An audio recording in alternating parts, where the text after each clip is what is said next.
Baik Bapak Ibu, insya Allah tema kita kajian pagi hari ini adalah dengan tema halalnya jual beli online yang insya Allah akan disampaikan materinya oleh Al-Ustadz kita Erwandi Tarmizi LCMA. Nah, ini berikut adalah profil dari Ustadz kita, Ustadz Erwandi. Beliau adalah selaku komisaris utama PT Syariah Wasilah Madani, yaitu PT SWM, yang mana PT SWM ini adalah selaku pengawas di PT Pasar Minang Internasional. Beliau juga komisaris utama di PT Syirkah Muamalah Indonesia, yaitu PT SMI. Beliau juga selaku Dewan Pembina Yayasan Sekolah Muamalah Indonesia dan juga sebagai dosen di STIE Tazkiyah. Baik Bapak Ibu, ini adalah tata tertib selama mengikuti kajian. Hendaknya kita memulai kajian ini dengan niat hanya mencari ridho Allah Azza wa Jalla. Yang kedua, diharapkan bagi Bapak Ibu yang mengikuti kajian ini, karena ini adalah sebuah ilmu, maka dari itu diharapkan Bapak Ibu bisa menyiapkan kertas dan pena untuk mencatat ilmu-ilmu yang disampaikan oleh Ustadz kita nanti. Yang ketiga, untuk nama di Zoom ini harus menggunakan nama asli, bukan nama perangkat ataupun nama institusi. Jadi nama Bapak Ibu pribadi sesuai dengan identitas. Yang keempat, untuk video yang ditampilkan di Zoom, untuk ikhwan diharapkan untuk mengaktifkan kameranya. Untuk akhwat, ini diwajibkan untuk tidak mengaktifkan fitur kamera. Jadi tidak boleh menampilkan video khusus untuk akhwat. Kalau untuk ikhwan, boleh mengaktifkan video.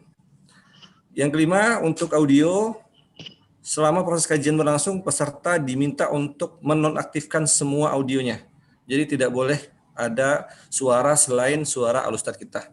Jadi diharapkan untuk semua peserta untuk mute audio. Yang keenam, untuk absensi bagi yang belum mengisi, kami ingatkan kembali untuk dapat mengisi absensi di link yang ada di kolom chat. Untuk sesi tanya jawab, sesi terakhir kita, peserta dapat mengirimkan pertanyaan melalui kolom chat dengan cara mengetik tanya, lalu dilanjutkan dengan menulis nama, nomor HP, dan pertanyaannya secara ringkas. Nah, di sini ada contohnya, tanya _ Zaki, _ nomor HP-nya 0812345678, dan pertanyaannya disampaikan dengan singkat dan padat. Insya Allah moderator akan menyampaikan kepada pemateri kita beberapa pertanyaan karena waktu diskusi yang terbatas. Baik Bapak Ibu, untuk acara selanjutnya sebelum kita masuki acara inti, izinkan kami memutarkan sebuah video tentang Pasar Minang, bagaimana cara mendaftar sebagai seller. Mudah-mudahan dengan kami memutarkan video tersebut, Bapak Ibu yang mungkin di sini berprofesi sebagai pedagang online, mungkin bisa langsung mendaftar di Pasar Minang. Mohon izin untuk kita share screen Bapak Ibu.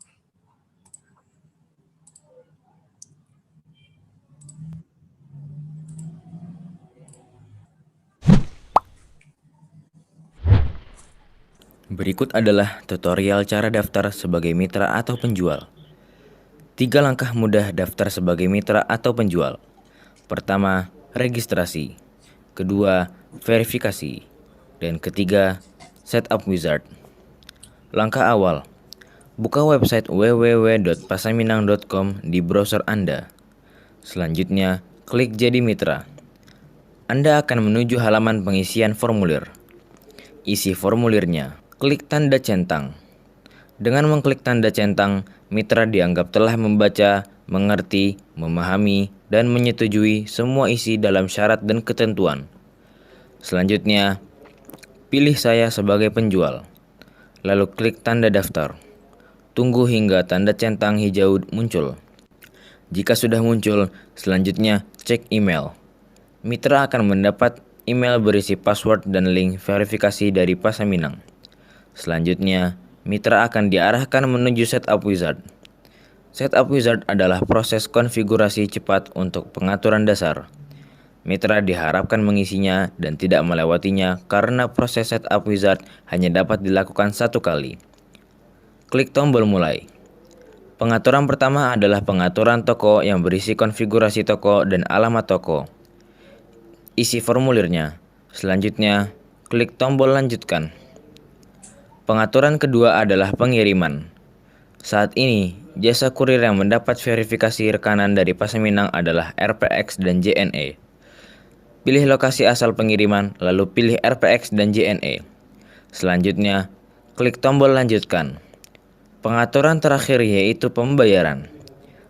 Mitra dimohon untuk memberikan rincian rekening bank untuk menerima pembayaran hasil penjualan dari Paseminang. Isi nama akun, nomor akun, nama bank, serta cabang banknya. Untuk nomor perutian, IBAN, dan SWIFT kode dapat dikosongkan saja. Selanjutnya, klik tombol lanjutkan. Anda telah menyelesaikan setup wizard dan toko Anda sudah siap untuk berjualan. Klik untuk masuk ke dashboard mitra. Apabila mitra melewati tahap setup wizard, maka mitra dapat mengakses pengaturan toko, pengaturan pembayaran, dan pengaturan pengiriman di menu dashboard mitra. Pada menu dashboard, klik pengaturan. Marketplace Pasaminang, syariah, halal, dan profesional. Baik, Bapak Ibu, terima kasih sudah melihat video tutorial menjadi seller di Pasaminang. Baik Bapak Ibu, kita langsung masuk saja kepada acara inti kita, yaitu kajian fikih muamalah halalnya jual beli online, yang mana insya Allah akan diberikan materinya oleh Ustadz kita, Ustadz Erwandi Tarmizi, LCMA.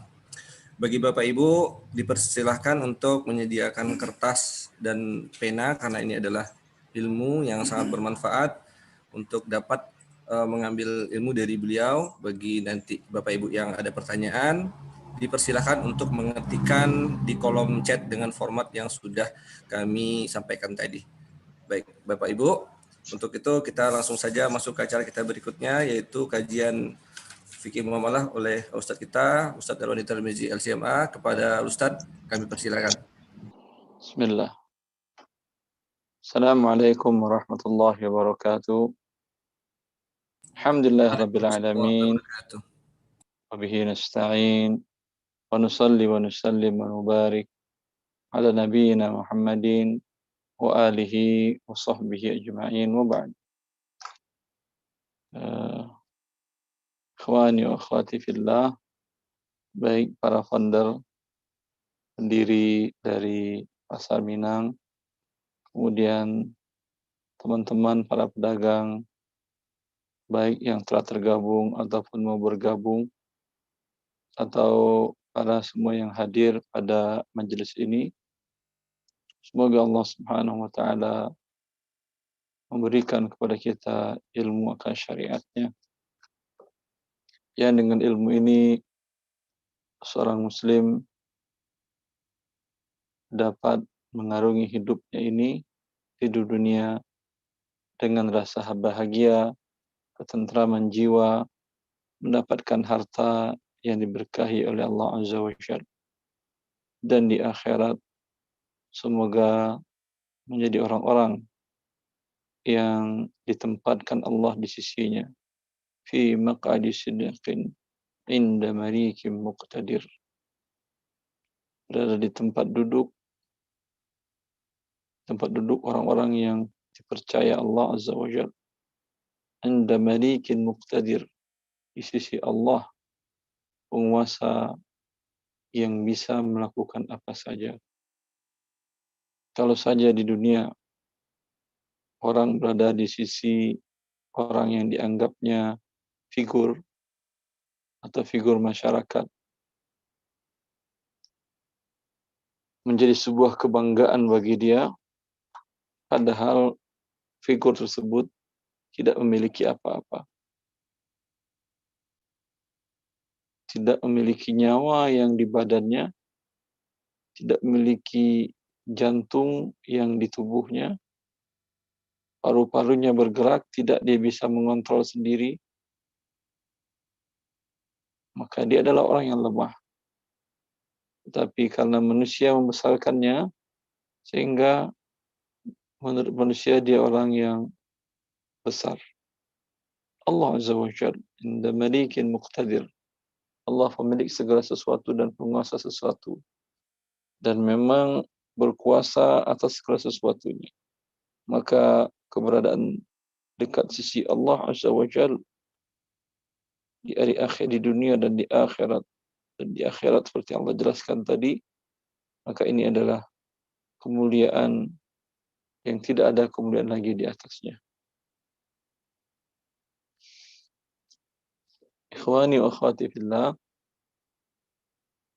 pembahasan kita pada waktu duha ini tentang adanya transaksi online.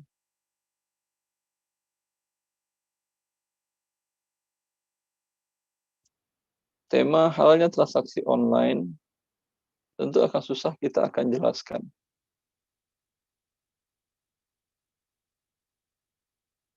Memang hukum asal transaksi itu halal, transaksi jual beli itu halal baik offline maupun online pada dasarnya. Maka Allah pun telah mengatakan wa ahallallahu al-bai'a. Allah telah menghalalkan jual beli. Allah telah menghalalkan jual beli. Di sini lafaz al-bai' masdar muhalla bil al, lafaz al-bai' yang ada alif lamnya ini dinamakan dengan alif lam jinsiyah.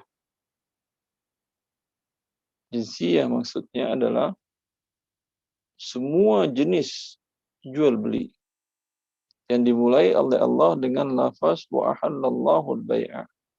Allah telah menghalalkan jual bai', berarti maksudnya semua bentuk jual beli Allah halalkan. Tentu akan repot kita menjelaskan. Ustaz bisa jelaskan yang halal, Ustaz? Jual beli yang halal. Anda sebut aja apa jual beli Anda, saya identifikasi ada yang halal di situ atau tidak. Bila tidak ada, hukumnya halal. Sama seperti dokter mengidentifikasi seorang pasien. Kalau pasien bertanya ke dokter, dokter, saya ini, coba dokter jelaskan saya sehat atau tidak. Pusing dokternya itu. Tapi kalau ditanyakan, dokter, coba cari penyakit saya apa. Saya keluhan saya ini, itu. Ya, maka dokter meraba-raba perkiraan apa yang tidak sesuai. Ini yang dimaksud oleh para ulama dengan kaidah al-aslu fil muamalatil ibahah atau al-aslu fil buyu'il hil. Hukum asal transaksi muamalah itu adalah boleh, atau hukum asal transaksi jual beli adalah halal. Maka yang dibahas bukan yang halalnya, tetapi yang haramnya. Bila tidak masuk dalam yang haramnya, kesimpulannya tentu adalah halal. Ya. Maka judulnya halalnya transaksi online. Ini wallahu ta'ala alam, saya tidak bisa menjelaskannya halalnya transaksi online. Saya bisa menjelaskan mana hal-hal yang menyebabkan transaksi tidak halal dalam masalah online. Kemudian, bila tidak ada hal-hal tersebut, maka transaksi online alhamdulillah halal.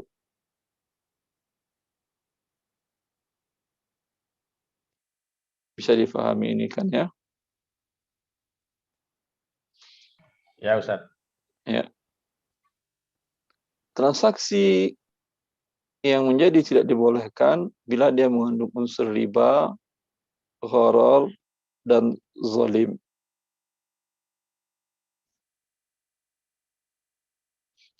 Bila tidak ada riba, gharar, dan zalim dalam sebuah transaksi, maka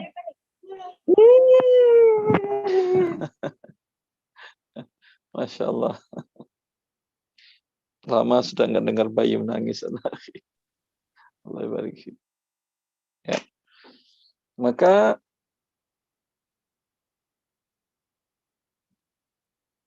bila dalam transaksi tadi tidak mengandung riba, tidak mengandung gharar, tidak mengandung zalim, kembali kepada hukum asalnya seperti yang Allah katakan, wa halallahu al-bai'a. Allah telah menghalalkan jual beli. Kita identifikasi dalam transaksi jual beli online. apakah ada mengandung unsur riba atau tidak.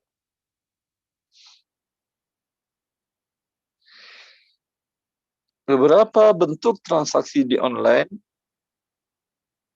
itu ada yang tidak bisa dilakukan dengan real time, serah terima objek yang diperjualbelikan. Saya tidak mengatakan seluruhnya, tapi ada beberapa. Tidak bisa diserah terimakan real time. Ya.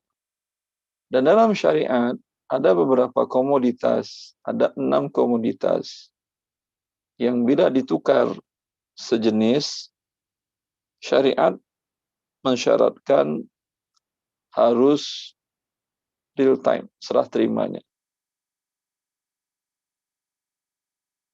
Bila berbeda jenis, tapi masih satu kelompok ilat, juga disyaratkan real time, serah terimanya. Maka transaksi seperti ini, bila tidak terjadi real time, tidak bisa dilakukan dengan online.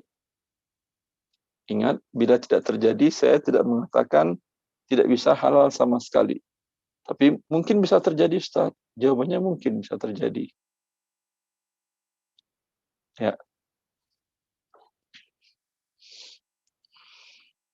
Ada 6 komoditas yang Rasulullah mengatakan adz-dzahabu bil-dzahabi, wal-fiddatu bil-fiddati, wat-tamru bit-tamri, wal-burru bil-burri, wasy-sya'iru bisy-syairi, wal-milhu bil-milhi. Mislan bimislin, yadan biyadin. فإذا اختلفت هذه الأصناف فبيعوا كيف شئتم إذا كان يدا بيد. Rasulullah SAW mengatakan, menukar emas dengan emas, perak dengan perak, kemudian korma dengan korma, gandum dengan gandum, syair dengan syair. Syair itu juga bagian salah satu bentuk dari gandum yang berwarna coklat, bisa dinamakan dengan malt, seperti itu ya. Ya. Atau ada berapa merek dagangnya, oat namanya. Ya, itu syair. Kemudian garam dengan garam. Bila ditukar sejenis, Rasulullah mensyaratkan harus tangan dengan tangan. Apa maksud tangan dengan tangan? Tangan yang satu menyerahkan emas. Anda punya emas. Istri Anda punya, Anda lihat emas istri Anda ini sudah lama. Emas, mungkin emas hibah Anda atau mahar. Kalau mahar atau hibah, udah lama.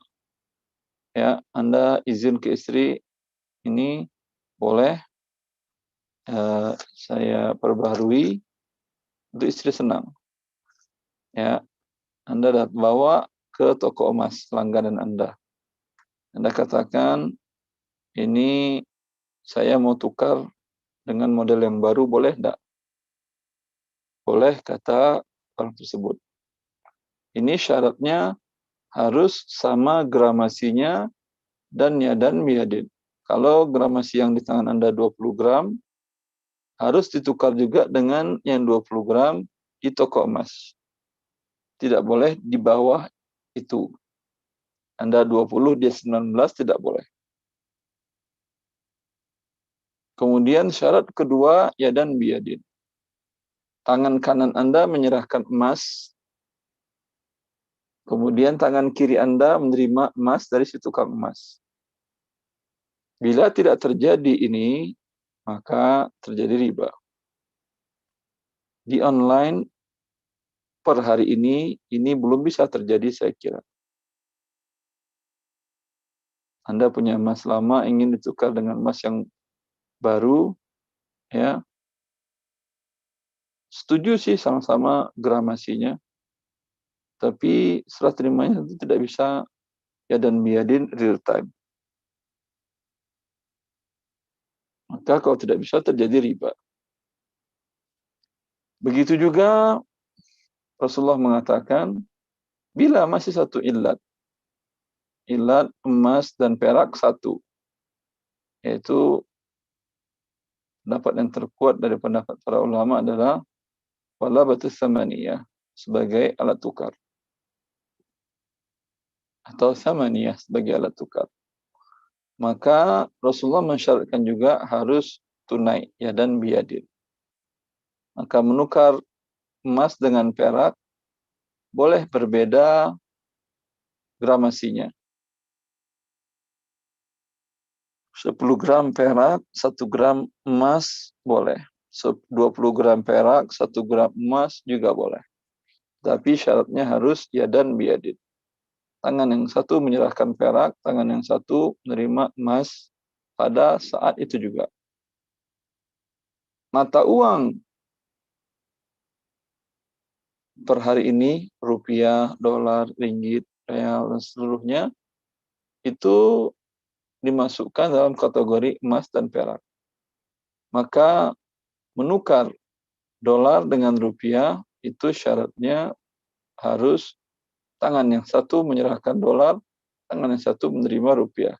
Atau tangan yang satu menyerahkan rupiah, tangan yang satu menerima dolar.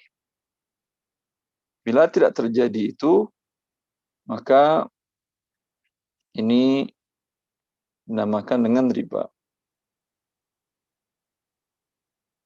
Ya, dinamakan dengan riba.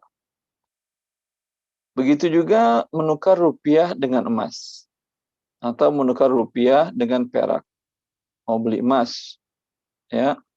Bila rupiah bisa ditransferkan real time menggunakan mobile banking. Tapi emas tentu tidak bisa ditransferkan real time. Maka ini tentu berdampak kepada tidak bisanya toko emas masuk ke Pasar Minang. Kecuali dibuatkan SOP yang berbeda dengan transaksi lainnya. Bagaimana caranya, Ustadz? Nanti kita bicarakan solusinya. Ya, bisa jadi solusinya uang dikirimkan terlebih dahulu, dipegang oleh pihak platform, dalam hal ini Pasar Minang, diwakilkan, ya, dan kemudian pihak Pasar Minang yang divisi khusus, dia yang membelikan setelah terima dengan toko emas yang ada, yadan biyadin. Berarti pihak toko emas harus menitipkan fisik emasnya ke divisi penjualan di Pasar Minang. Yang divisinya harus berbeda. Kemudian mereka bertransaksi, sudah tunai, kemudian masing-masing diserahkan. Itu mungkin salah satu caranya. Ya. Apakah boleh COD, Ustaz? COD boleh, tetapi pada waktu online itu tidak ada akad. Hanya janji saja. Ya, kapan akadnya? Ketika emas diantarkan sampai di rumah calon pembeli, bukan pembeli. Ya, lalu dilihatnya dan dia setuju. Di waktu itu juga dia bertransaksi dengan si penjual. Pak, ini Bapak yang punya emas? Iya. Oh, Masya Allah. Saya setuju, Pak. Berapa harganya? Harga kemarin. Iya, berapa harga kemarin? Ya, umumnya harga kemarin per gramnya 1 juta. 1 juta, Pak, itu ada 10 gram, 10 juta. Ya, Bapak jangan tutup telepon Bapak. Ini sekarang saya transfer dengan mobile banking. Ini emas saya terima. Ini saya transfer ke rekening Anda dengan mobile banking sebanyak 10 juta rupiah. Telepon tidak boleh mati. Karena ya dan biadinya di sini medianya adalah telepon, majelisnya telepon. Bila teleponnya mati, majelisnya terpisah, terjadi riba. Walhasil bisa kita akomodasikan bila ada yang ingin membuka divisi penjualan emas dan perak di online. Ya. Tidak, perlakuannya dalam Islam berbeda dengan komoditas lainnya yang bisa dibolehkan menjualnya tidak tunai. Bisa barang terima duluan, uang menyusul nanti, dan biasanya harganya lebih mahal. Bisa juga uang dibayar cash sekarang, kemudian barang nanti setelah terimanya sebulan, 2 bulan, atau sekian waktu, dan biasanya harganya lebih murah. Dinamakan ini dengan akad salam. Yang pertama tadi, al-bay' bisamanin ajil. Ini harus diperhatikan dalam hal ini. Kemudian, riba yang sering terjadi juga di transaksi online, terkadang pemilik platform menerbitkan e-wallet, uang elektronik, uang digital, cuma dinamakan dengan e-wallet, dompet digital, dompet elektronik. Kalau di platform yang ada mungkin banyak, silahkan disebutkan aja. Ada GoPay, ada GrabPay, ada ShopeePay, ada dan lain-lainnya. Ini bisa terjadi riba dalam hal ini. Kalau Pasar Minang ingin menerbitkan Minang Pay, ya, diskusikan dulu dengan baik dengan tim pengawas kesyariahannya, ya. Bila tidak dapat persetujuan, jangan diterbitkan. Artinya jangan copy paste apa yang ada di dunia sekarang ini lalu diterapkan begitu saja. Karena mereka yang membuat, mereka tidak tahu halal haram, dan memang mereka juga tidak mau halal haramnya. Yang penting uang bagi mereka dapat. Ya. Maka kalau bisa pihak Pasar Minang tidak satu pun syarat dan ketentuan yang mereka deklarkan atau diiklankan di platform mereka, melainkan ada tanda tangan dari pengawas syariahnya sudah dibaca dan disetujui. Ya, sehingga memberikan ketenangan bagi para pihak yang bertransaksi, baik para pedagang ataupun para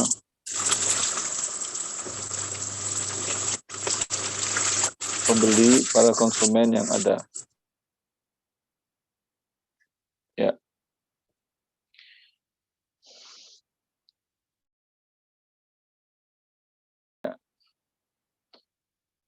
Yang harus kita perhatikan dengan baik dalam masalah dompet elektronik yang diterbitkan oleh beberapa platform yang memiliki, ya, seperti yang sudah kita jelaskan tadi, dari mana unsur ribanya? Kalau tadi masalah jual beli emas itu dinamakan dalam istilah fikih riba bay'. Kalau ini mengandung riba dain, riba hutang piutang.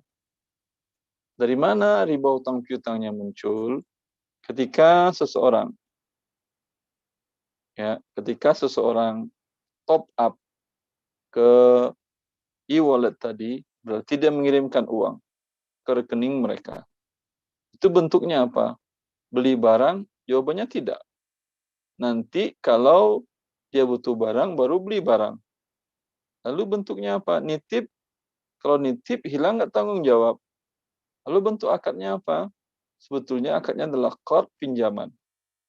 Karena dia akan bertanggung jawab atas risiko uang tadi. Dan pun uang itu,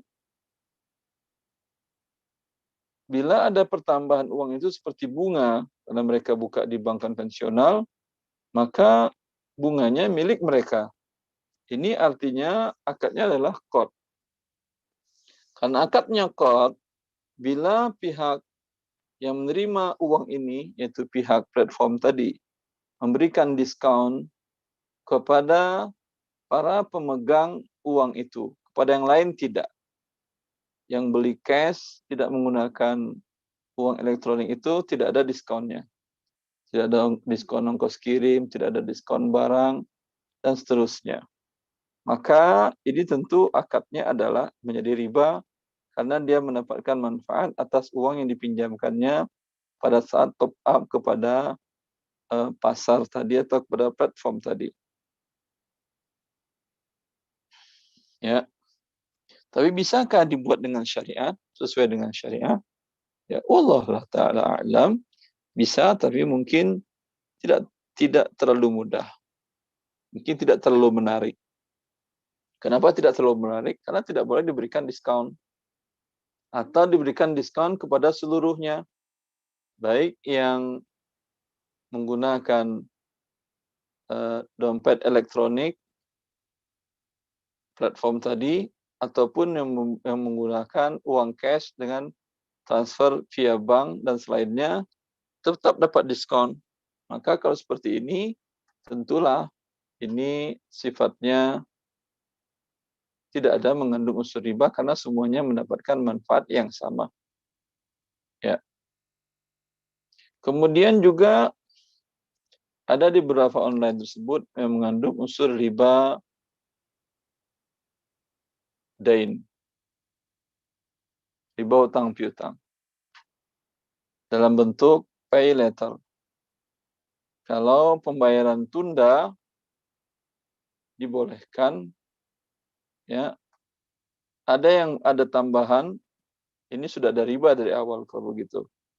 Ada juga yang tidak ada tambahan kalau dibayar pada sekian waktu. Bila terlambat dari waktu yang ditentukan, maka ada pertambahan. Maka ini juga riba. Ya, maka ini bentuknya juga riba. Ya, maka ini hal yang harus diperhatikan. Bila ini tidak ada, apakah halal transaksi di online, Ustaz? Halal bila tidak ada unsur yang lain, yaitu unsur gharar. Kalau tadi unsur riba. Alhamdulillah yang dibelinya bukan emas, bukan perak, dan juga bukan mata uang. Ya, yang dibelinya umpamanya karena dia jauh dari kampung dan karena sudah terbiasa makan bareh Solo yang kelas anak daro umpamanya, maka walaupun jauh dia di Kalimantan, di Sulawesi atau di Pulau Jawa, dia tetap ingin juga makan bareh Solo anak daro. Dia beli umpamanya di Pasar Minang. Ada riba atau tidak di sini, Ustaz? Kan ini beras, makanan pokok yang bisa disamakan dengan 6 komoditi dalam hadis tadi. Kalau antara beras dengan uang, itu berbeda kelompok ilat, maka tidak harus dengan yadan biyadin. Maka tidak ada riba. Boleh uang dibayar sekarang, beras nyampai 3 hari lagi, atau seminggu lagi, atau 2 hari lagi, tergantung kesepakatan. Ya, tidak harus yadan biyadin. Karena ini emas. Ini adalah rupiah dengan bareh Solo, ya, berbeda kelompok ilatnya. Ya, bila tidak ada gharar, riba tadi sudah tahu kita apa itu riba. Bila ada mengandung unsur riba tentu diharamkan. Bila tidak ada gharar, ya, apa itu gharar? Gharar artinya ketidakjelasan. Baik ketidakjelasan barang, ketidakjelasan dari harga, ya, itu harus penting diperhatikan. Ya, di antara bentuk gharar, barang belum dimiliki oleh si penjual. Yang ini di online sering terjadi. Ini penting untuk diverifikasi, diyakini, dipastikan oleh pihak penyelenggara jual beli online Pasar Minang, bahwa setiap yang menjual stok barangnya ada. Bila mereka melakukan pelanggaran, ya stoknya sedang kosong, mereka masih aktifkan umpamanya tombol jual belinya. Ya, tentu diberikan sanksi bila ketahuan. Kan tetapi sebelum memberikan sanksi, tentu setiap para pedagang yang masuk, mereka harus mengikuti training, pelatihan, minimal bagaimana mereka tahu cuantus transaksi yang halal. Sehingga mereka masuk dalam keadaan mengerti. Dalam segala sesuatu hal, satu hal yang baru, orang kan ada ikut penyesuaian. Ya. Begitu juga Anda ikut masuk dengan online, terus ada penyesuaian. Dan di sini Anda dapat ilmu syariat. Tidak laku pun usaha Anda di pasar Minang ini atau online ini, tapi Anda sudah dapat ilmu syariat bagaimana berdagang yang halal, maka itu jauh lebih baik daripada ikut online tapi Anda tidak mendapatkan apa-apa kecuali rupiah saja. Ya. Maka seorang muslim yang mengerti fungsi dari ilmu syariat Allah, ini tentu lebih penting bagi mereka daripada sekedar keuntungan rupiah. Maka yang harus dipastikan bahwa barang sudah dimiliki. Ya. Kalau dia menjualkan barang yang belum, bagaimana memiliki barang, Ustaz? Kadang stok sedang habis. Ya. Tapi antara kami dengan supplier besar kami, ya, pokoknya Bareh Solok tadi, yang menjualnya berada di Padang. Nya membiak langsung dari Solo. Bareh tadi. Ada suppliernya di Solo. Ya. Yang di Padang, kalau di Padang kan lebih mudah untuk mengirimkannya ke seluruh daerah di Indonesia. Yang di Padang stoknya sedang kosong atau kurang dari permintaan. Ada yang minta di bulan puasa kok katanya. Oh butuh 200 kilo, tolong kirim kasih kok peti mau bayar apa lah 20 juta. Kau mau kirimin peti. Ngomongnya. Ya, kirim 20 juta. Stok yang ada sekarang paling 50 kilo. Nah, kau tidak boleh jual. Maaf, Afwan, saya terbawa bahasa Padang walaupun bahasa Padangnya pas-pasan. Ini tidak boleh dia jualkan. Ya, ini tidak boleh dia jualkan karena barang yang ada di tangannya hanya 50 kilo, yang 150 kilo tidak ada. Ini tidak boleh dijualkan. Walaupun dia mengatakan, supplier kami di Solo ada 50 ton, Ustaz. Iya, tapi kan Anda beli dari dia. Ya. Sedangkan Anda dengan supplier Anda di Solo itu akadnya jual beli. Ya. Maka belum boleh Anda jualkan sebelum Anda beli dengan akad. Dan Anda terima. Ya, tahu Anda mau Ramadan tadi, stok tinggal 50 kilo lagi, ini ada yang beli 200 kilo. Anda katakan, Pak, yang 50 kilo bisa kita transaksikan sekarang. Yang 150 kilo kami belum bisa jawab. Insya Allah, kami transaksikan, kami konfirmasikan atau berikan notifikasi pemberitahuan ke Bapak dalam 1 atau 2 kali 24 jam. Siap, kata si pembeli. Ya udah, daripada nggak dapat sama sekali, ya udah 50 kilo aja saya beli dulu. Ya. Tapi ongkir gimana kata dia? Apakah 2 kali? Nah itu ya bicarakanlah speknya gimana. Ya. Kemudian Anda langsung penjual tadi menghubungi suppliernya di Solo tadi. Pak, kami pesan 1 ton. Siap. Mau bayar sekarang, bayar minimal DP sekian dulu. Anda bayar DP. Kapan ini mau dikirimkan? Sekarang juga Pak, jalan dari Solo. 2 ton. Ya. Siap. Lalu si Bapak fotokan surat jalannya. Ini surat jalan mereka sudah berada di jalan. Insya Allah berapa lama jarak dari Solo ke Padang? Berapa jam, akhi? Arif? 1,5 jam, Ustaz. 1,5 jam. Baru setengah jam berjalan, ini belum boleh Anda konfirmasikan kepada yang ingin 200 kilo tadi. Pak, barang sudah di jalan, insya Allah satu jam lagi nyampai, kami kirimkan. Belum boleh dijual. Setelah barang nyampai, baru bisa Anda jualkan. Ya, kok repot Ustaz Islam? Baik. Allah menciptakan kita, tentu Allah menginginkan kemudahan bagi makhluknya. Tidak ada guna bagi Allah memberatkan hambanya.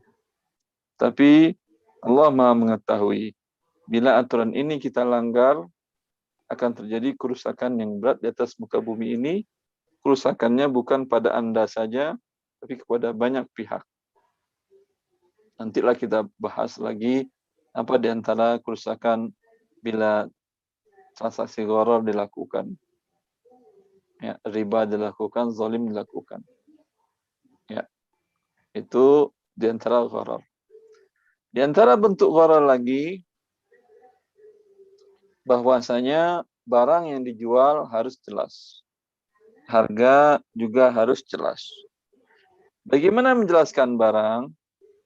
Ya, menjelaskan barang tentu karena dia online, hanya bisa menjelaskan baik dengan kata-kata atau Anda foto atau Anda videokan dengan video dari berbagai sudutnya. Ya. Kalau seperti Bare Solo tadi yang saya jelaskan, ini Bare Solo dari Solo, ya, panen baru, apa-apa yang memudahkan harga lah. Panen baru sebulan yang lalu, panen, kondisi patahnya sekian persen, biasanya pada itu kan ada kemudian kering, tidak lembab, dan seterusnya. Ya, itu dan speknya penjelasannya. Kalaupun Anda ingin foto, fotokan. Harus jelas hal-hal yang menyebabkan harganya berbeda. Bare Solo itu cuma satu nama, cuma satu varietas. Oke, Arif. Siap, Ustaz. Yang anak kenal Bare Solo anak Daro. Ada lagi nggak jenis lain? Anak Daro itu loh, Ustaz. Cuma satu. Ya, siap, Ustaz. Oh iya, kalau cuma satu tidak ada pilihan. Tapi kalau ada anak Daro, atau kemudian ada anak bujang, umpama, itu wajib dijelaskan. Yang punya Anda ini memang Bare Solo, tapi yang anak bujang atau anak Daro. Karena rasa berbeda, kemudian harga walaupun tidak jauh berbeda, tapi rasa berbeda. Hal yang menyebabkan harga berbeda ini harus dirincikan dalam speknya. Ya, meskipun demikian, dibolehkan bagi pembeli agar untuk menghilangkan gharar ini. Gharar kan arti ketidakjelasan. Ya, menurut dia ini Bare Solo rasanya sama ketika waktu dia berada di Padang. Sekarang dia berada di Makassar. Dia beli di online di Pasar Minang. Berharap rasanya sama banget, sama sekali, sama betul. Ketika sampai dimasak oleh istrinya dengan cara yang sama waktu masak di Padang, tapi rasanya kok beda ya? Ya. Rasanya kok beda. Apakah ada hak untuk membatalkan sepihak, dinamakan dengan hak khiyarul ru'yah? Para ulama menjelaskan, bila sampainya barang sesama dengan speknya tadi Bare Solo, ya, dengan spek yang sudah dirincikan dalam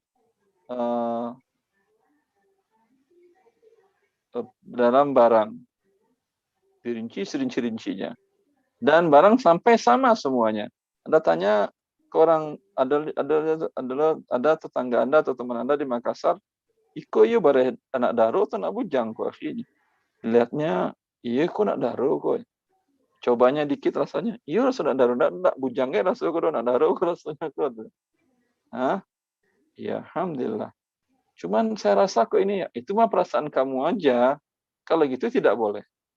Karena yang sampai sesuai spek. Kecuali yang sampai tidak sesuai spek. Ya, tidak sesuai dengan spek anak Daro kemudian anak bujang walaupun sama-sama Bare Solo. yang teman tadi bilang, ini enggak, bukan anak daro. Ini anak bujang ini. Bujangnya pun lah, bujang Lapua. bujang baru lah. Ya, wallahu a'lam, kalau seperti itu, si penjual berhak mengatakan, dan inilah peran dari platform. Bila ada komplain dari pembeli, berhak dia mengatakan kepada si penjual, ini tolong ambil lagi barangnya, kamu tanggung biaya ongkos kirim pengembalian barang. Uang nanti akan saya cairkan kepada si penjual. Sehingga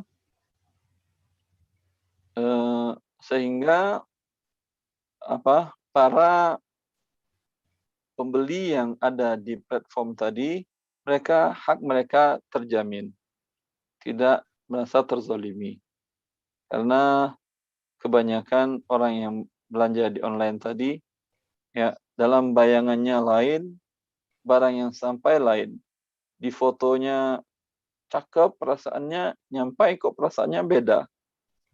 Ya, mungkin masalahnya adalah masalah lighting, pencahayaan, atau gambarnya bagus, angle-nya atau sisi pengambilan gambarnya diambil oleh yang ahli. Ketika sampai di rumah Anda, listriknya pas-pasan wattnya, lampunya. Ya, sehingga menurut Anda, loh kok tidak menarik seperti yang saya bayangkan. Ya, ini perlu diperhatikan. Sebaiknya ditampilkan barang tidak terlalu berlebihan. Ya, tidak terlalu berlebihan menampilkan foto-foto barang. Karena itu bisa menyebabkan para pembeli tidak mengetahui spek barang sesuai dengan sampai realnya nanti. Apa adanya saja. Mungkin platform bisa mensyaratkan ini sehingga menjamin kepada para pembeli mendapatkan barang yang sesuai dengan harapan mereka, tidak mengandung unsur gharar, ketidakjelasan, dan penipuan tadi. Ya. Kemudian, bila tidak ada gharar, barang jelas, barang sudah menjadi milik si penjual, baru dia jualkan di platform. Ya. Apakah sudah halal transaksi di online tadi? Belum kalau mengandung unsur zalim. Ya. Apa unsur zalim itu? Unsur zalim itu bila salah satu pihak yang umumnya di platform tentu adalah si pembeli. Mereka merasa terzolimi, tidak adil, baik dalam harga, dalam fisik barang, dalam bentuk barang, ya. Bila mereka dirugikan, ini tidak boleh. Menjadi tidak halal transaksi online tadi. Di offline juga begitu sebetulnya, teman, karena kita bicara online, di online lebih besar kemungkinan bisa terzoliminya. Apa contoh harga barang yang kalau dia tertipu di pasar online yang lain atau di pasar yang lain, harga barang tersebut adalah Rp100.000. Tapi di penjual yang ini, dia jual lebih dari harga pasar, mencolok harganya, lebih mungkin jadi jual Rp130.000. Ini karena pembeli tidak tahu, dia tidak mengecek pasar-pasar lain dulu sebelum dia beli, dia lihat, buka langsung, wah saya beli. Ya. Kemudian setelah dibeli ternyata ada yang lain. Ini tentu dia terzolimi dengan selisih harga normal, harga pasar dengan harga yang dia transaksikan. Maka ini sebaiknya Pasar Minang harus membuatkan divisi khusus untuk penentuan harga tadi. Ya, ada divisi khusus yang appraiser yang bisa menentukan harga normal barang tadi. Kalau terlalu jauh dia meletakkan harga, tentu akan rusak nama platform Anda. Ya. Begitu juga kalau dia menjual dengan harga lebih murah. Tentu Anda ingatkan. Boleh dia jual lebih murah? Boleh. Ya. Tapi ada ketentuannya. Umpamanya Anda boleh menjual lebih murah, tapi tidak boleh dari 3 kali 24 jam. Karena kalau murah Anda 3 bulan, toko yang lain tutup. Sedangkan Anda punya stok barang dalam jumlah yang sangat besar. Ya, tentu ini tidak boleh dalam Islam mematikan usaha orang lain, ini menzalimi pihak yang lain. Ini juga diperhatikan. Umpamanya, kapan boleh para pedagang membuat diskon? Ya, umpamanya Anda katakan diskon boleh tidak lebih dari 2 ke 24 jam atau 3 ke 24 jam. Kemudian diskon boleh, tapi betul-betul diskon. Bukan harga Anda naikkan dulu, lalu Anda turunkan. Bare Solo Anak Daro tadi, hari biasa harganya 15.000 per kilo. Lalu Anda tuliskan harganya 17.000 per kilo, lalu Anda jual 15.000, diskon 2.000. Ini namanya bohong. Ya, Anda aturlah. Bila ada pedagang yang buat iklan seperti itu, diberikan sanksinya. Keluarlah. Diberikan sanksinya. Panggil Umi. Ya, agar kaum muslimin yang berada di Pasar Minang itu merasa terjamin haknya dan para pedagang pun mendapatkan harta yang diberkahi Allah Azza wa Jalla. Ya, tujuan berdagang adalah itu. Rasulullah mengatakan al-bai'ani bil khiyari ma lam yatafarraqa fa in sadaqa wa bayyana burika lahuma fi bai'ihima. Dua pedagang tadi, kata Rasulullah SAW, dua antara penjual dan pembeli, bila mereka jujur dalam berdagang, dalam bertransaksi, dan menjelaskan cacat barangnya, ya, maka mereka diberkahi kedua-duanya dalam transaksi tadi. Biasanya orang yang diberkahi Allah Azza wa Jalla adalah orang yang sabar. Bisa kita dengar itu. Ternyata dua orang yang bertransaksi, baik pedagang maupun pembeli yang jujur, juga mendapatkan keberkahan dari Allah Azza wa Jalla.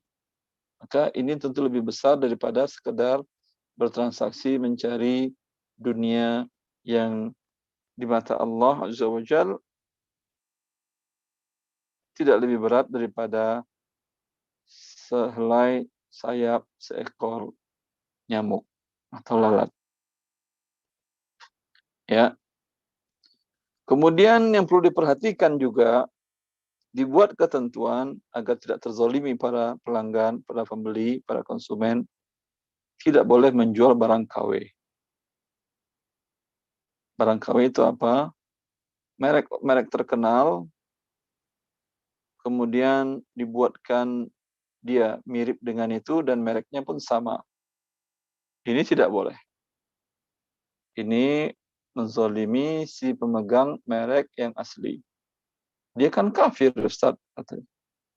Memerangi kaum muslimin, Ustaz.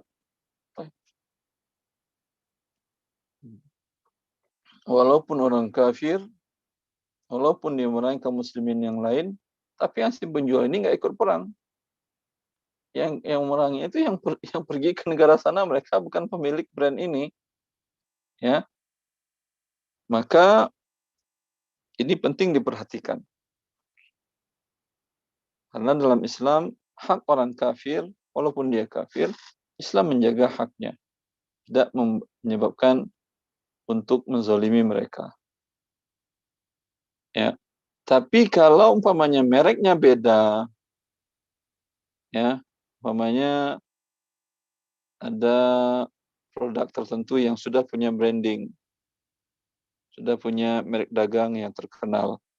Lalu ada pedagang mengambil produksi yang lain dari toko yang dari produsen lain, ya, sama ininya jenisnya, tapi spesifikasi yang branding dengan ini beda dan mereknya beda. Anggap umpamanya lamang tapai, bisa di online kan? Arif? Nggak bisa, Ustaz.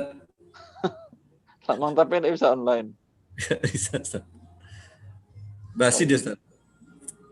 Allah alam. Anggaplah bisa. Ya, siap, siap, Ustaz. Lamang, kalau lamang bisa kan ya, lamang?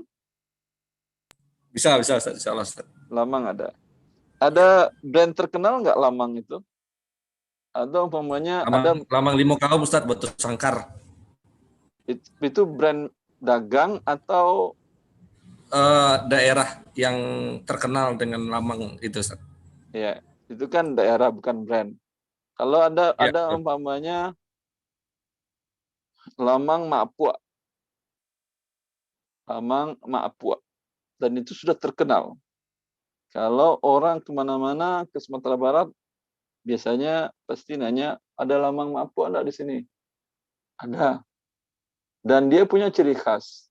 Tidak pakai bambu lagi, tapi sudah mungkin packagingnya yang lain, daun apakah, daun pisang atau yang lain, dan tahan. Bisa tahan seminggu, 2 minggu. Ya, sudah punya brand sendiri dan punya kekhasan. Di antara kekhasannya, kalau lihat dari jauh, bentuk packingannya, yakin itu adalah lamang Mapua. Lalu ada yang bikin lamang kuda awak. Masuk dia ke platform Pasar Minang. Ini Pasar Minang harus punya divisi untuk ngecek. Ya, merek dagangnya memang beda. Itu Mapua. Yang ini udah awak. Ya, tapi lihat kekhasannya.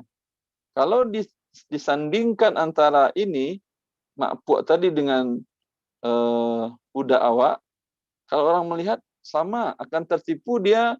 Ya udah itu mau itu, karena dia pernah lihat katanya enak tuh lamang Mapua tuh, ya mirip, sehingga dia itu aja, sampai dia nggak tahu dia itu bahwa ternyata lamang udah awak. Ini tidak boleh tentunya, ya karena itu melanggar hak cipta orang lain. Ya, ini termasuk bila pembeli membeli dan platform membolehkan, ini menzalimi si pemerek, si pemilik royalti dari lamang Mapua tadi. Dan juga penting diperhatikan bila untuk kuliner, ya untuk makanan ini dikonsumsi, kalau bisa pihak platform juga menyediakan ahli, minimal konsultan, ya yang bisa Anda berkonsultasi kepada mereka, ini produk makanan ini atau herbal ini atau suplemen ini aman atau tidak dikonsumsi oleh manusia. Karena kita hidup di zaman sekarang ini, manusia subhanallah, ya untuk mencari uang itu macam yang mereka campurkan. Agar barang umpamanya makanan jadi tahan, adalah ada jenis-jenis senyawa kimia yang berbahaya yang mereka campurkan, memang jadi tahan, jadi kenyal, jadi enak, tapi bila dikonsumsi secara terus-menerus akan menyebabkan penyakit yang sangat berbahaya. Ya, ini juga harus diperhatikan. Mahal kalau gitu biaya operasionalnya, Ustaz. Banyak yang harus konsultan ahlinya. Iya emang mahal, tapi para pihak yang berbelanja di sana, mereka merasa tenang dan nyaman. Dan ini bagi orang sesuatu yang bagus, tentu ada imbalan harganya juga. Dan yang jelas maksud Anda ini memberikan kebaikan kepada kaum muslimin, bukan sekadar tempat mencari uang saja. Sehingga turun keberkahan Allah Azza wa Jalla, bermanfaat bagi semua pihak. Wallahu ta'ala alam. Ya, bila terhindar dari 3 ini, tidak ada hal-hal yang tadi, maka insya Allah transaksinya halal di transaksi online-nya. Alhamdulillah sudah selesai, Arif, silahkan. Alhamdulillah Rabbil Alamin. Kita ucapkan syukron wa jazakallahu khairan kepada Ustadz kita, guru kita yang telah memberikan materi seputar halalnya jual beli online dan juga hal-hal yang lain terkait hal jual beli online tersebut. Baik Bapak Ibu, untuk acara selanjutnya kita masuk ke sesi tanya jawab. Jadi alhamdulillah sudah kita kumpulkan pertanyaan-pertanyaannya ini Ustadz. Jadi ini Ya. ada pertanyaan pertama dari sebentar Ustadz. Dari Ibu Eka. Bismillah, izin bertanya Ustadz, bagaimana hukumnya jika kita membeli makanan di restoran all you can eat dengan harga tertentu yang sudah ditentukan oleh restorannya? Syukran Ustadz, barakallahu fiik. Allah Tafadhol. barik. Ya. Makan di rumah makan all you can eat. All you can eat itu harga jelas, tapi apa yang akan dimakan itu tidak jelas. Semuanya boleh dimakan asal tidak bawa keluar. Makan di situ. Ya. Seperti di beberapa tempat, di hotel bintang, di restorannya, di sarapan pagi atau makan siang, ada yang bentuknya jenisnya all you can eat, bayar 150.000, Anda bisa sarapan yang ada di hidangan itu, bisa jadi harganya sampai 150, bisa kurang, bisa lebih. Bagaimana hukumnya ini? Apakah ini tidak gharar? Jawabannya iya gharar. Boleh atau tidak? Jawabannya tergantung ghararnya besar atau kecil. Kalau ghararnya kecil, ya, umpamanya seperti tadi, Anda bayar 150.000 untuk makan siang, umpamanya. Perkiraan Anda makan di luar dengan menu seperti ini, nggak jauh beda, paling 160, 140. Ya, lalu Anda bayar dan Anda makan. Ternyata makan jadi 160. Anda cuma bayar 150. Halal atau tidak? Jawabannya halal. Ya, karena ini gharornya kecil, selisihnya cuma 10.000 dan 160.000. Begitu juga kalau anak-anak makan sarapan atau makan siang dengan harga umpamanya 100.000 sarapannya. Ya, Anda sebagai orang tua tentu bisa menghitung. Biasanya anak Anda ini makannya berapa sarapannya.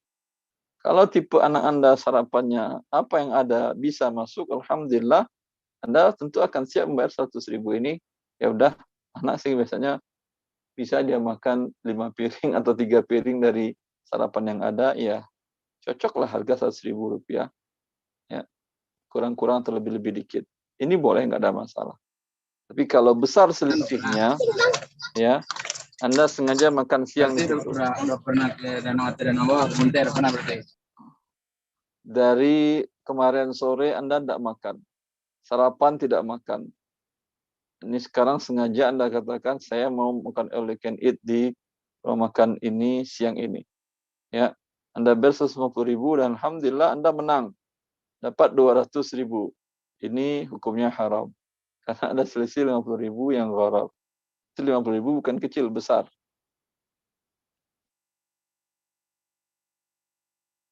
Ya, silahkan. Oke, alhamdulillah cukup jelas jawaban dari Ustadz kita. Lanjut pertanyaan kedua Ustadz dari Ibu Wika Firly. Ustadz, saya menjual minyak kutus-kutus. Saya buka pre-order. Jika ada yang pesan, baru saya ambil ke teman saya yang punya stoknya. Jadi barang belum saya miliki, tapi sudah ada akad dengan teman saya sebagai resellernya. Apakah hal tersebut diperbolehkan Ustadz? Gitu Ustadz. Mohon arahan Ustadz. Tafadhol Ustadz. Ya, ada dua sisi. Pertama, minyak kutus-kutus itu apa? Ana juga nggak tahu ini kutus-kutus kenapa Ustadz. Saya dengar beberapa informasi ada hal-hal yang tidak baik ya dalam penemuannya, ada yang mengandung unsur syirik dan segala macam. Tapi terlepas dari itu, apakah ada lisensi hasil penelitian ilmiah yang menyatakan bahwa ini memang minyak yang berguna untuk umpamanya urut dan untuk umpamanya otot, ya, secara ilmiah memang bisa dipertanggungjawabkan dan ada izin LPPOM-nya, ya, aman untuk digunakan, ya, dan ada izin halalnya karena kita tidak tahu apa namanya bahan bakunya, karena yang buatnya orang yang menemukan awalnya non muslim, bisa jadi saja bagi non muslim kan mereka tidak ada halal haramnya, bisa jadi saja ada hal-hal yang haram yang masuk ke dalam bahan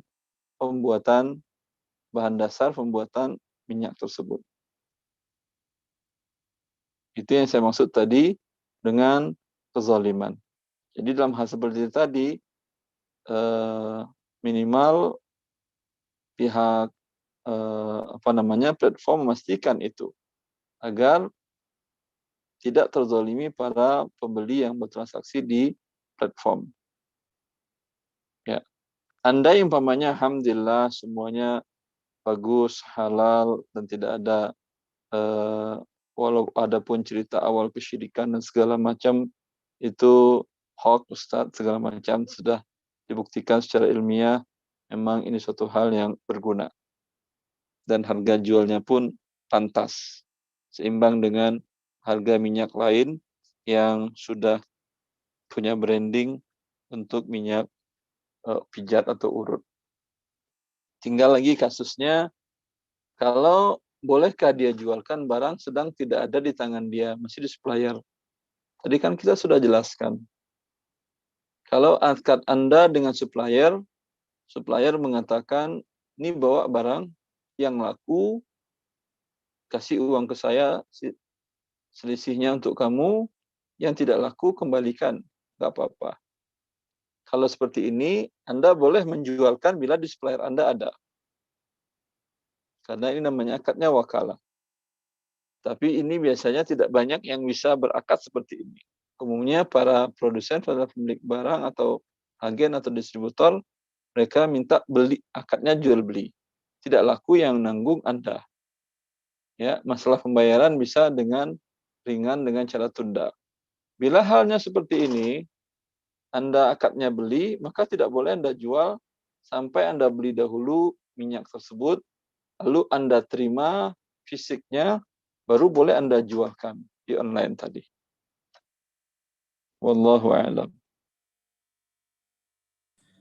Baik, terima kasih Ustadz. Alhamdulillah jawaban dari Ustadz cukup jelas. Pertanyaan selanjutnya dari Ibu Yeni ini Ustadz. Assalamualaikum Ustadz. Assalamualaikum Ustadz. Izin bertanya, saya ingin bertanya seputar penjualan marketplace.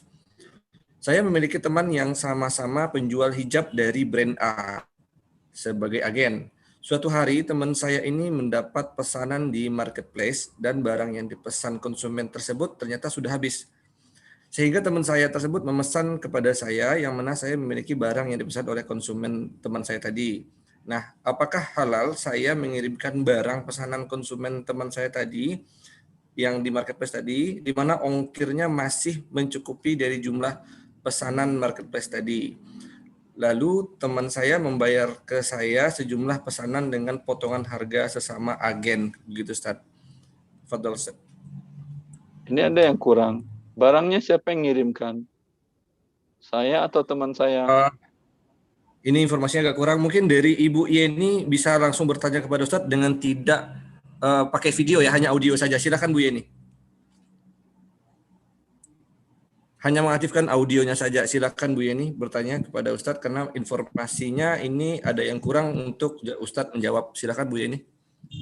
Ya, Assalamualaikum Ustadz. Assalamualaikum warahmatullahi wabarakatuh.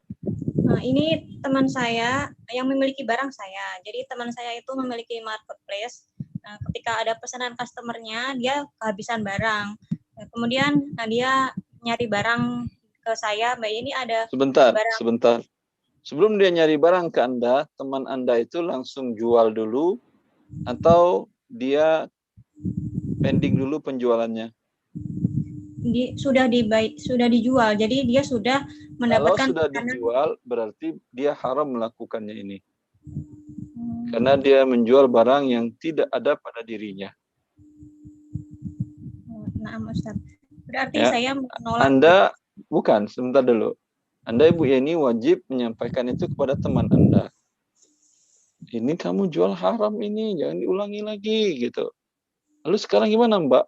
Batalkan dulu transaksinya. Uang udah saya terima Mbak. Iya, uang diterima sebagai titipan. Atau biasanya kalau di online kan uangnya masih di platform kan? Iya Ustaz. Kalau uangnya di platform ya udah nggak ada masalah. Anda katakan, saya maaf kelupaan, saya pikir masih ada stoknya di tangan, ternyata qadarullah habis. Ya, mohon maaf Ibu ya. Nanti saya konfirmasi kembali dalam sekian 1 kali 12 jam atau sekali 3 jam. Saya konfirmasi ulang, bisa saya jual ke Anda atau tidak. Siap, kata calon pembeli tadi. Lalu baru sekarang dia beli ke Anda. Ya, kata Anda ada. Ya. Lalu dia tanyakan, ini akadnya apa? Jual beli atau saya dapat fee aja dari Anda? Uangnya kan sudah sama kamu. Ya udah. Ya kalau begitu ya udah, ini kamu dari saya sekian, ya terserah kamu, dan tidak jual beli. Artinya risiko saya yang menanggung kalau nggak nyampe, kata pemilik barang. Ya, kata Bu Yeni, saya yang nanggung, ya, sehingga akadnya wakalah tidak perlu kirim 2 kali. Tidak perlu harus saya kirim kepada Anda, dari kamu ke si konsumen kamu. Ya, tapi sampaikan ke dia, ya, saya jual atas nama produk teman saya. Saya di sini hanya sebagai pihak marketing kan saja. Saya kirim langsung ke dia. Lalu teman Anda tadi mengatakan seperti itu, ya bagi pembeli saya nggak mau tahu dari mana aja. Yang penting speknya sama seperti yang saya minta. Iya sama speknya, semuanya sama. Ya udah, kalau begitu ya kirimkan barang. Setelah kirim barang, uang cair Anda terima uang dari teman tadi sebesar yang transaksikan dengan dia. Jelas Ibu? Nah, Ustaz, jelas. Alhamdulillah. Jazakillah khairan, Ustaz. Allah barik fiik. Alhamdulillah. Pertanyaan selanjutnya Ustadz dari Ibu Zahara. Pertanyaannya adalah, kenapa garam termasuk ke dalam komoditi ribawi Ustadz? Apakah ini juga berarti dilarang menjual garam secara online? Begitu Ustadz, tafadhol Ustadz. Kenapa garam masuk komoditi ribawi? Ini yang mengatakan Rasulullah. Jangan tanya kepada saya, kenapa? Yang ngomong Rasulullah, tanya saya kenapa. Tapi kalau ditanyakan, apa hikmahnya Ustadz garam masuk? Ya, wallahu a'lam. Para ulama menjelaskan bahwa garam itu termasuk emas, perak sebagai alat tukar. Dan itu termasuk komoditi yang penting. Kemudian kurma, gandum, itu juga makanan pokok, itu komoditi yang penting. Garam itu komoditi yang penting juga. Baca sejarah-sejarah, baca referensi-referensi, bahwa di beberapa negara di masa dahulu, garam itu ada garam gunung ya. Kan ada garam gunung, ada garam laut. Garam ditambang dari gunung ada. Ada garam gunung itu pernah di sebagian negara di Asia Tengah sebagai pembayaran gaji para karyawan.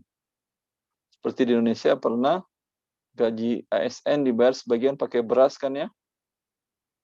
Kalau di sana di masa itu dibayar sebagian pakai garam. Ya, suatu hal yang penting. Sehingga kalau bahasa kita kan orang yang nakal, orang yang jahat itu kan dibilang kurang ajar itu kurang asin kan ya. Kenapa tidak kurang manis? Ya. Walhasil dia penting. Dan Anda tidak bisa makan sayur mayur, lauk pauk kalau tidak ada garamnya. Tapi kalau tidak ada gulanya masih bisa Anda makan. Ya. Maka wallahu ta'ala alam, karena itu di antara hikmahnya Rasulullah masukkannya, dia suatu hal yang penting dalam hidup manusia.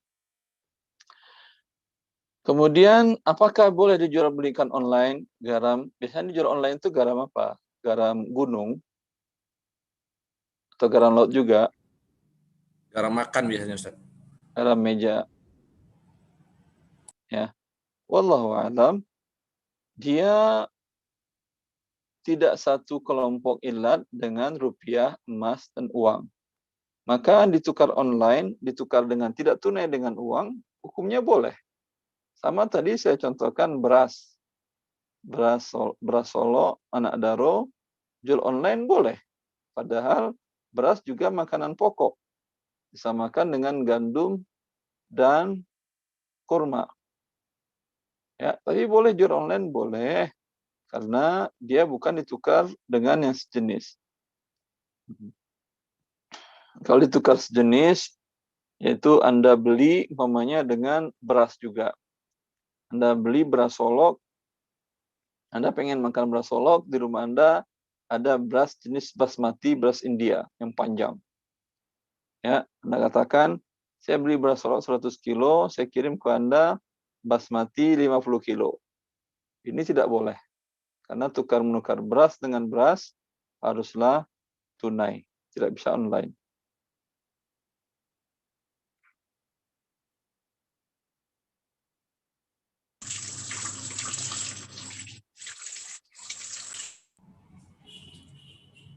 Oke, baik Ustadz, Alhamdulillah cukup jelas penjelasan dari Ustadz. Pertanyaan selanjutnya dari Ibu Mira, Ustadz. Pertanyaannya adalah, Afwan Ustadz, izin bertanya, saya pernah bertransaksi emas, menjual emas dengan mengirimkan dengan ojek online setelah negosiasi harga. Setelah barang sampai, baru saya telepon pembeli, kemudian melakukan akad dengan mengatakan, saya jual emas ini dengan harga sekian, dan pembeli menyetujui. Kemudian, tanpa menutup telepon, pembeli membayar via transfer sambil saya cek mutasi rekening bank saya. Setelah dana masuk, baru kami berpisah. Nah, mohon nasihat dan arahan. Alhamdulillah itu betul boleh. Tapi nggak tahu saya dengan menggunakan ojek aman atau tidak. Kalau aman tidak ada masalah. Kalau umpamanya 1 gram, 2 gram tidak ada masalah mungkin. Tapi kalau umpamanya 100 gram, ya asal aman secara ini boleh. Anda mungkin kalau platform yang ingin membuat seperti ini bisa, tapi sediakan jasa pengiriman yang sangat safety, sangat aman.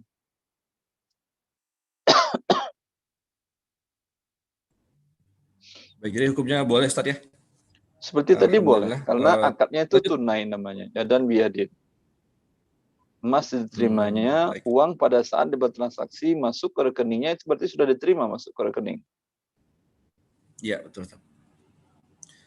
Baik, Alhamdulillah. Terima kasih Ustadz. Lanjut pertanyaan berikutnya dari Ibu Tika.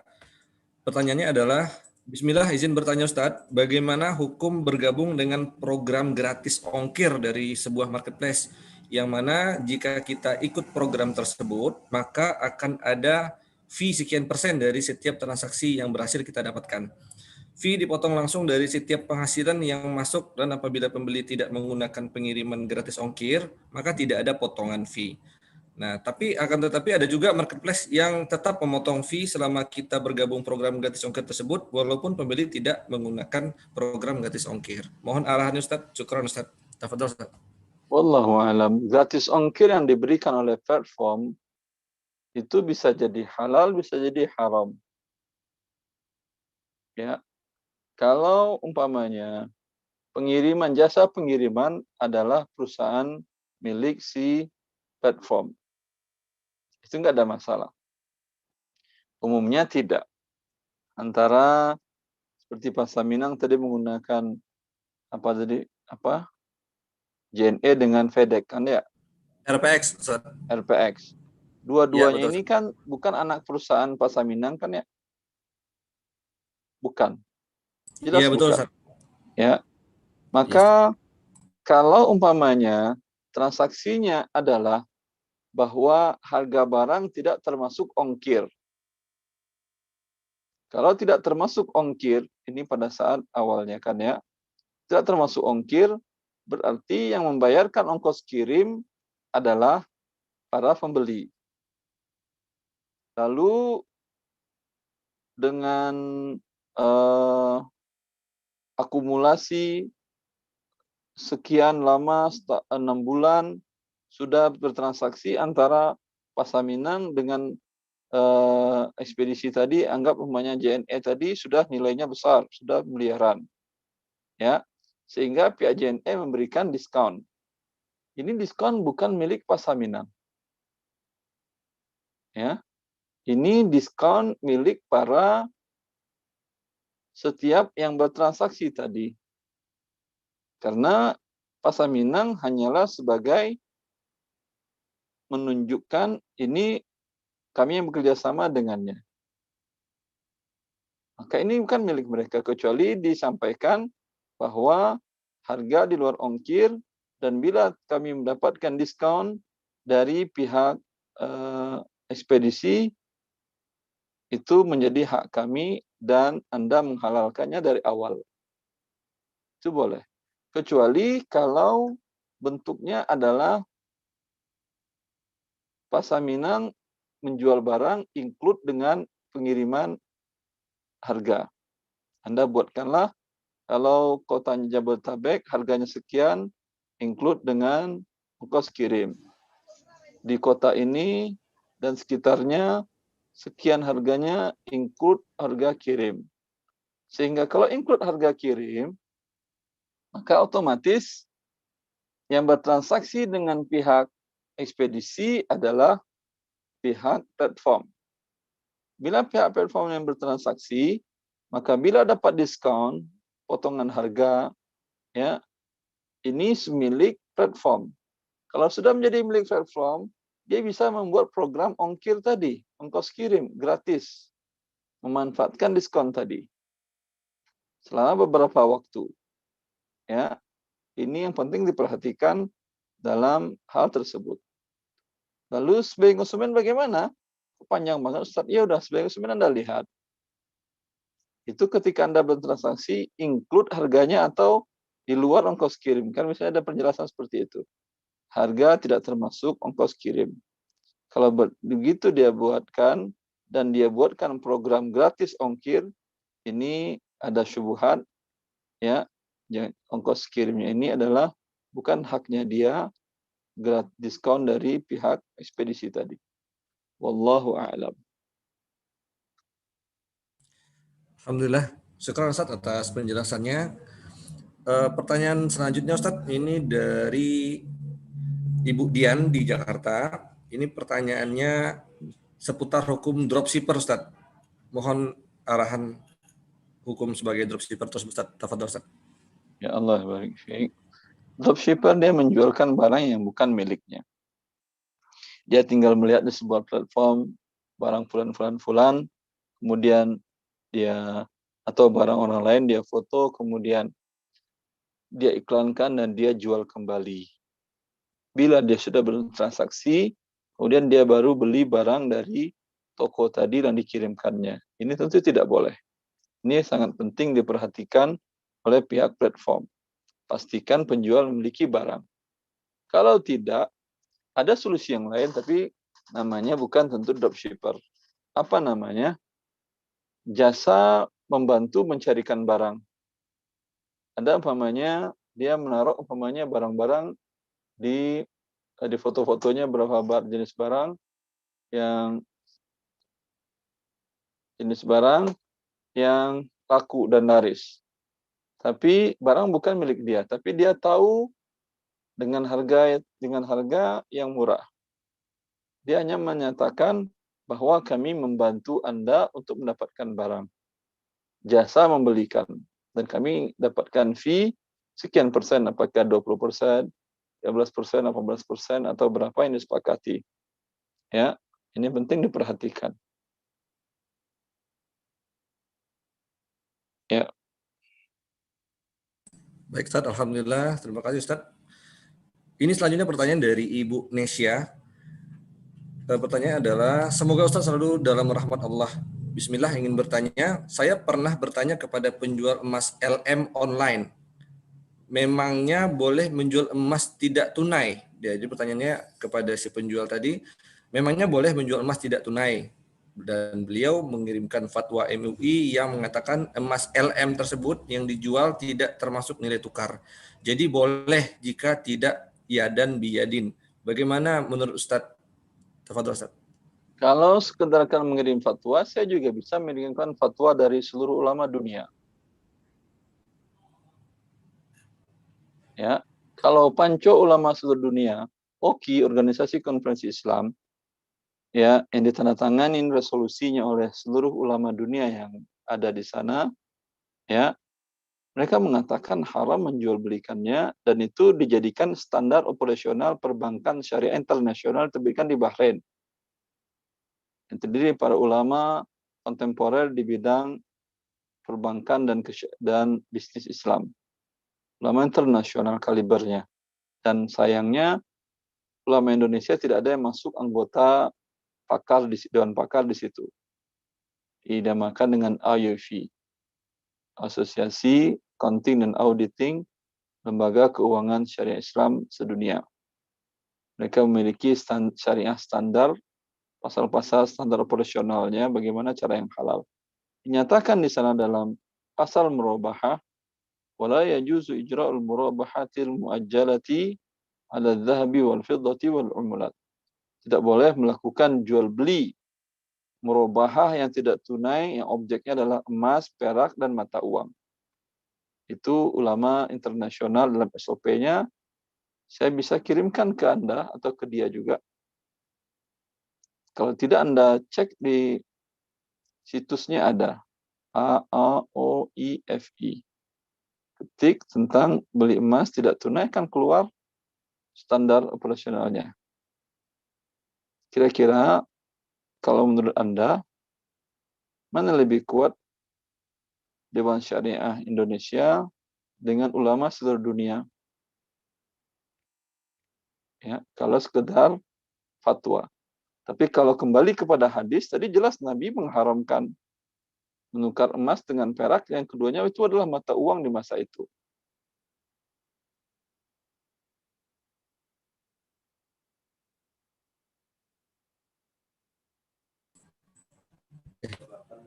Baik, Ustaz, pertanyaan selanjutnya dari Ibu Imah. Ini Ibu Imah, jika ada yang salah dari penyampaian pertanyaan Ibu yang nanti disampaikan ke Ustaz, mohon koreksinya. Pertanyaannya begini, Ustaz. Ustaz, saya selama ini menjual barang PO, maksudnya di sini mungkin purchase order mungkin ini, Ustaz. Transaksi terjadi saat barang sudah saya terima. Nah, yang Ibu Imah ini di Aceh ini, Ustaz. Saat purchase order tidak ada keterikatan apapun. Di sini akad saya dengan supplier adalah jual beli.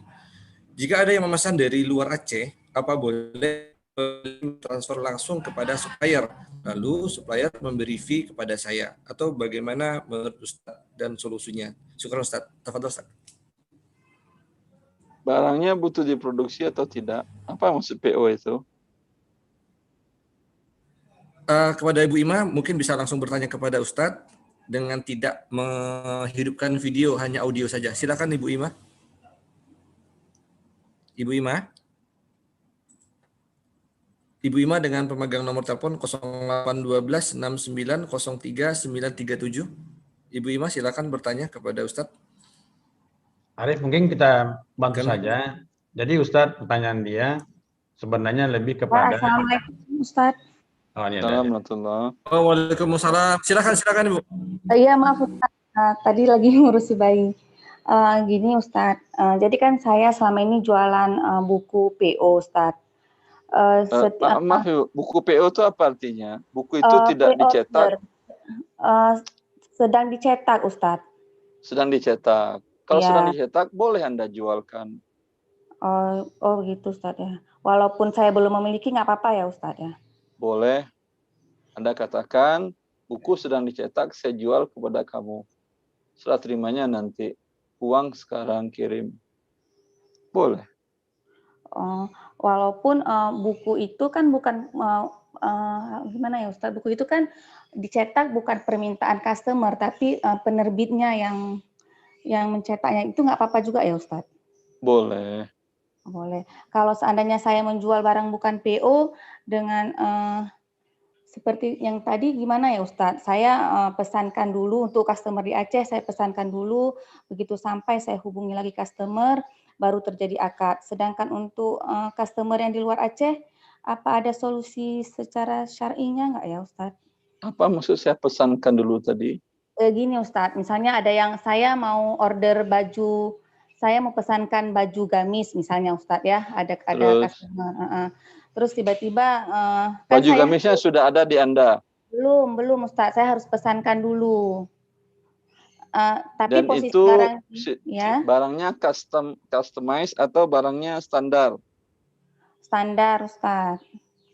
Terus? Terus kan saya menghubungi supplier dulu buat menanyakan pesanan, terus saya pesan. Saya pesan itu artinya Anda beli? Saya beli. Barang sudah ada di supplier atau butuh dibuat dulu? Sudah ada di supplier, Ustadz. Terus? Nah, untuk selama ini untuk customer di Aceh, kan saya seperti yang tadi Ustadz, saya yang beli dulu, setelah sampai baru saya hubungi lagi customer yang meminta barang itu. Nah, Terus? kadang-kadang ada customer yang di luar Aceh, Ustadz. Kalau barangnya dikirim ke Aceh lagi, ke Aceh dulu, kan ongkosnya memberatkan customer, sedangkan supplier saya berada di Jakarta. Itu gimana ya, Ustadz? Tadi sudah saya jelaskan Ibu, itu hukumnya tetap haram. Kalau Anda mau, Anda bukan jual beli dengan customer Anda di Jakarta, Anda bilang kepada supplier, saya untuk yang kasus ini sebagai marketing Anda aja, saya ngambil fee aja.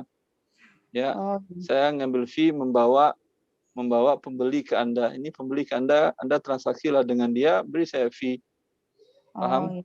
Iya, ya Ustadz. Berarti customer-nya langsung transfer ke supplier-nya ya Ustadz?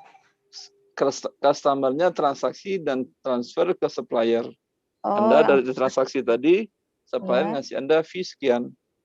Oh iya, Ustadz. Baik Ustadz. Insya Allah paham Ustadz. Jazakallah khairan Ustadz. Allah barik fiik. Oke, alhamdulillah cukup jelas karena langsung ibunya yang bertanya. Pertanyaan selanjutnya Ustaz, ini dari Bapak Amru. Pertanyaannya adalah apakah Arif, ya Ustaz, sampai jam berapa? Apakah ya Ustaz? Sampai jam berapa? Kita sampai jam 11.30 insya Allah Ustaz, kita masih punya waktu 11.05 sekarang Ustaz, 25 menit lagi insya Allah Ustaz. Tapi kalau saya nggak salah, di flyer sampai jam 11. Oke, mohon arahannya Pak Kadir. Ya, Arif, maaf, Arif itu sampai jam 11. Jadi ini barangkali Ya, karena ada satu pertanyaan, barangkali Ustadz izin satu pertanyaan ini aja Ustadz. Silakan. Ini sudah selesai. Ya, Arif, silakan Arif. Sampai jam 11 Arif. Oh, baik. Jadi satu pertanyaan terakhir ini Pak berarti ya. Iya, nanti Oke, baik Pak. Bagi yang lain, ya.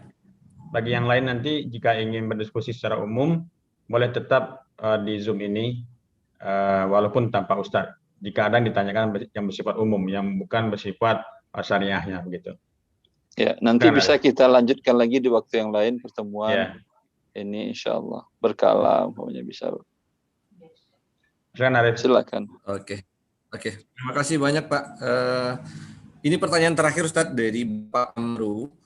Apakah dilakukan oleh pembeli jika terjadi perselisihan dengan penjual online? Mungkin contohnya adalah ketika barang yang tidak sama dengan yang diterima oleh pembeli. Itu Ustaz. Barang tidak sama, tadi terputus. Yang diiklankan dengan yang diterima oleh pembeli. Apa yang harus pembeli lakukan gitu Ustaz? Ya, ini pentingnya pihak ketiga penengah. Ini fungsi platform. Platform tadi saya katakan harus ada divisi yang bisa melihat antara barang yang dimiliki dengan spek sesuai atau tidak. Ya, mungkin dengan berbagai cara si para pedagang harus mengirimkan sampel dan harus mengirimkan iklannya di platform. Di platform mesti bisa dilihat, tapi sampel harus dikirim. Kemudian minta divisi bagian umpamanya bagian apalah, cek sesuai ini atau tidak dengan deskripsi. Ya, kalau sesuai ya alhamdulillah. Bila ternyata ada kemudian barang yang dia kirimkan tidak sesuai dengan itu, tinggal si konsumen dilayani oleh platform melalui divisi tadi dialihkan dan dia minta kirimkan ke platform. Bila ternyata ada pelanggaran dari si penjual, memang penjual mengatakan, mohon maaf yang produk yang lama itu sudah habis dan kami belum kirim lagi sampel produk yang baru ke platform. Mohon maaf. Anda bisa kami maafkan, tapi ini sudah merusak citra platform kita. Anda diberikan sanksi selama seminggu tidak bisa jualan. Itu umpamanya. Ya, itu seperti itu untuk menjaga hak para pembeli. dan juga menjaga hak para pedagang. Karena seperti yang saya katakan tadi, orang kan imajinasinya beda-beda karena dia tidak melihat barang itu. Tidak melihat langsung maksud saya. Sehingga ketika barang dilihat, imajinasinya dia pernah melihat langsung barang seperti itu. Yang terpikir oleh dia adalah rekaman memo di kepalanya. Ketika sampai tidak sama yang di kepalanya. Tapi speknya sebetulnya sama dengan yang ada di platform. Ini tentu kesalahan pribadi dia. Juga kalau ditolerir akan menyebabkan pedagang yang rugi. Ya. Kalau dalam kasus ini pihak platform mau menanggung kerugian tadi, mengatakan kalau kasusnya tidak berat dan angka transaksinya tidak mahal, tidak terlalu besar, kami sebagai platform bisa menanggung kerugian. Umpamanya, itu suatu hal yang sangat baik, di mana seperti pepatah di negara kita, pembeli adalah raja. Tapi raja jangan terlalu zalim. Kasihan juga rakyat nanti kalau jadi raja zalim. Semoga ini bermanfaat dan semoga ini adalah closing statement yang bermanfaat. Ya, walaupun Anda sebagai raja wahai pembeli, tapi juga tidak boleh menzalimi karena ada raja atas segala raja, Allah Azza wa Jalla, yang bisa membalas kezaliman terhadap orang yang menzalimi orang yang lain. Allahu li taufiq. Wassallallahu ala nabiyyi Muhammad wa alihi wa sahbihi wasallam. Assalamualaikum warahmatullahi wabarakatuh. Waalaikumsalam warahmatullahi wabarakatuh. Waalaikumsalam warahmatullahi wabarakatuh. Alhamdulillah Bapak Ibu sekalian telah bersama-sama kita mendengarkan paparan dari Ustadz dan alhamdulillah juga kita sudah menyelesaikan sesi tanya jawab walaupun masih banyak pertanyaan yang belum terjawab. Jadi bagi Bapak Ibu yang pertanyaannya masih belum terjawab boleh nanti stay saja di Zoom meeting kita. Mungkin yang untuk sifat-sifatnya pertanyaan yang tidak bersifat syariah gitu ya. Nah, insya Allah bersifat teknis. Alhamdulillah Bapak Ibu, kita ucapkan terima kasih banyak atas partisipasi Bapak Ibu sekalian. Kita doakan Ustadz sehingga bisa memberikan manfaat bagi kita lagi di lain waktu, keilmuan yang bisa beliau transfer kepada kita semua. Kita ucapkan syukron wa jazakallahu khairan Ustadz. Oh iya, ya, alhamdulillah terima kasih banyak. Allah sallimukum. Alhamdulillah. Baik Bapak Ibu. Terima kasih Ustaz. Dengan begitu kita Anak keluar tutup ya.